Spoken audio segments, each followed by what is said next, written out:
the area. Fortunately, this was only an all-storage depot, but if it was the gas installation complex, which is not far away, then it would be far worse scenario. Thousands of people would be killed when toxic gases would be released into the air. So it's a very, very worrying time for people here. But it's showing also that the front lines here are very fluid. We understand from the government sources that they're claiming they've taken the Bin Jawad area back. The opposition forces say they still have it. It's very confusing to get an accurate handle on what is going on, but there is confusion, but there is also ultimate determination from the opposition forces. They're still massing no matter what. They are intent on going down that road and progressing as far as possible, and even if that means their death, they're very committed to this situation. We can tend to think that maybe things are going on behind the scenes. There may be talks going on in secret to try and get a peaceful solution, because we haven't yet seen Gaddafi unleash the full might of his force. We know that 200 kilometers away in Sirte, his stronghold, there's high-tech weaponry and there are 4,000 well-trained men. He hasn't used them yet. We're seeing every single day the Air Force in action dropping 2 or 3 bombs, but largely these are missing their targets. So we're asking the question, are the pilots deliberately doing that, or are they just sending a warning signal? We don't know. It's a very confusing situation. It seems to be more confused by the day. Well, let's head over now to Felicity Barr in London with more details on those 3 planes that have taken off from Tripoli. And it seems, Felicity, they're on some kind of diplomacy mission. Yeah, that's right, Sammy, because the planes were carrying senior representatives from Gaddafi's government and they landed in Egypt, Portugal and Belgium. It is believed to be part of a diplomatic blitz by the Libyan leader to try to avoid more international action against him. Well, the first plane took off from Tripoli and landed in Cairo. Sources are telling us that talks will take place with the Arab League. The second plane left Tripoli, stopped briefly in Malta and then proceeded to Lisbon. And Portugal's foreign minister has already met with Gaddafi's envoy. The third plane briefly stopped in Paris before heading to Brussels, and our sources there understand that talks could be held with the EU and NATO. Well, Alan Fisher is in Brussels with the latest.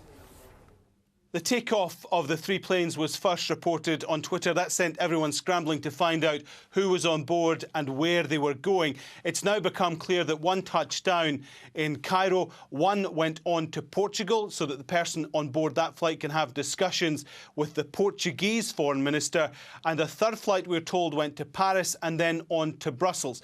Certainly the suggestion that has been made is that these talks with the Libyans were suggested in the first instance by the White House. So why Brussels? Well, over the next 48 hours, there are 2 very important meetings going to get underway here. First of all, on Thursday, we have NATO, the world's strongest military alliance. Libya was always going to be top of the agenda. We're hearing from NATO that a number of scenarios have been played out, essentially. They're putting things in place to allow the political decision to be made on what they do next with Libya. And of course, a no-fly zone is something that a number of countries have been pushing for. And then there is a meeting of EU leaders on Friday as well. What we're likely to see there are the sanctions that have been imposed by a number of countries against the Gaddafi regime be extended right across Europe. So such as the Sovereign Wealth Fund, which owns shares in a number of companies across Europe, owns properties across Europe, runs bank accounts for the Gaddafi family, all of those will be frozen. So we're seeing Muammar Gaddafi claiming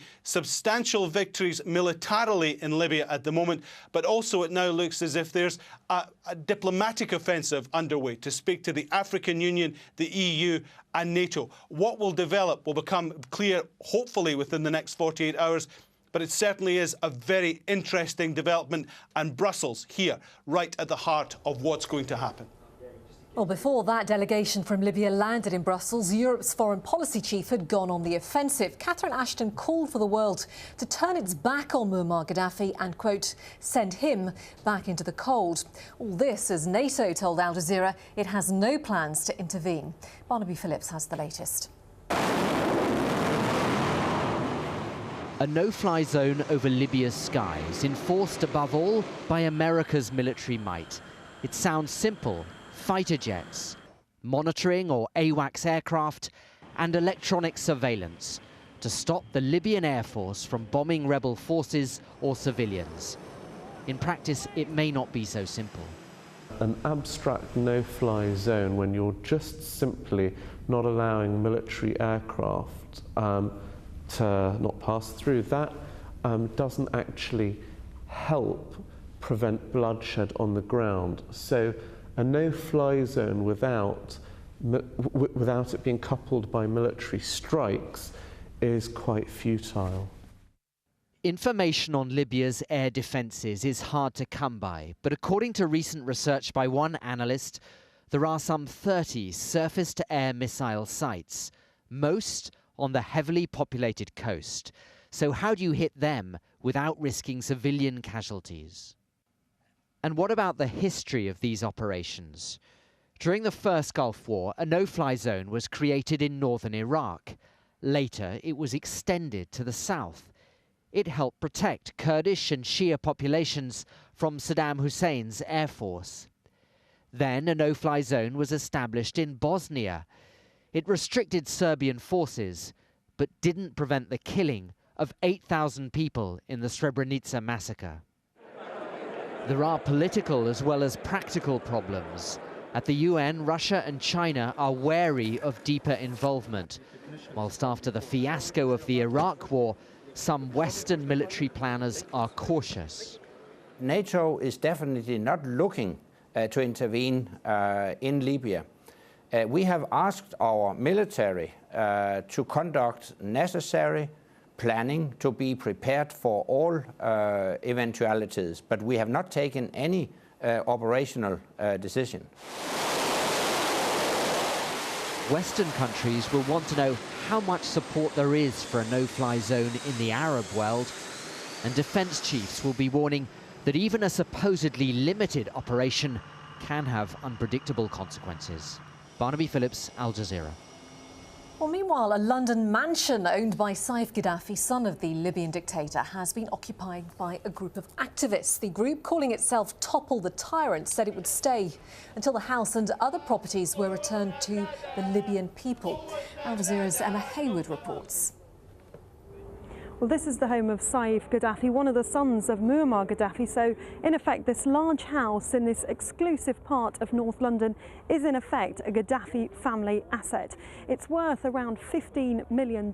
We think it's got a sauna and a swimming pool inside. Now, those inside at the moment are from a group called Topple the Tyrants. They managed to get in earlier today. We don't know how, because we can only imagine that an exclusive house like this is heavily fortified. What they've done, they've put up these large banners calling for an end to President Gaddafi's regime in Libya. They say that this asset, this house, was gotten through ill-gotten gains, so it should be handed back to the Libyan people.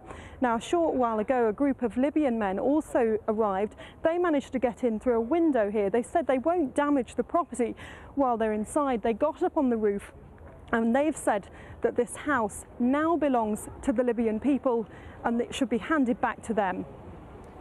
So, 3 weeks into the bloody conflict in Libya, and the US administration is still trying to figure out what it is willing to do to stop the violence. Well, Daljit Dhaliwal is in Washington, D.C. with the latest on that. Daljit. Felicity, thanks very much. Well, Barack Obama's senior advisors have been meeting and they have been weighing up their options. Now, just a couple of hours ago, the White House spoke